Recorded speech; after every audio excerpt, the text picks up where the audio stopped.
Ichimlik suvidan foydalanish va ularni nazorat qilish sohasida amalga oshirilgan ishlarga to'xtaladigan bo'lsak, ichimlik suv ta'minoti va oqova suvlarni chiqarib yuborish xizmatlaridan foydalanishni nazorat qilish yo'nalishi bo'yicha 2025-yil davomida ichimlik va oqova suv tarmoqlariga 5745 ta noqonuniy ulanmalar, shulardan 4586 tasi ichimlik suv tarmoqlariga va 569 tasi oqova suvlarni chiqarib yuborish tarmoqlariga, 590 ta hisoblagich tarmoqlarini o'zganligi aniqlanib, suv ta'minot tashkilotlari hisobiga 38 milliard 296,3 million so'm qo'shimcha to'lovlar hisoblandi.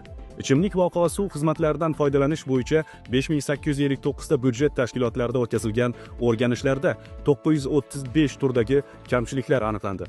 Mazkur holatlar bo'yicha 770 ta holatda 2 milliard 234,4 million so'mlik ma'muriy jarimalar qo'llanildi. Oqova suvlarni chiqarib yuborish tarmog'iga me'yordan ortiq ifloslantirilgan oqova suvlarni oqizganlik bo'yicha 162 ta iste'molchilar, bular sanoat, ishlab chiqarish va boshqa korxonalarda nazorat tadbirlari amalga oshirildi.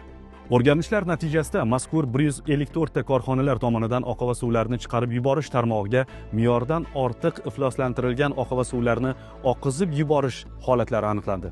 Aniqlangan holatlar yuzasidan hududiy inspeksiyalarning mas'ul xodimlari tomonidan 154 ta umumiy miqdorda 342,1 million so'mlik ma'muriy jarimalar rasmiylashtirildi.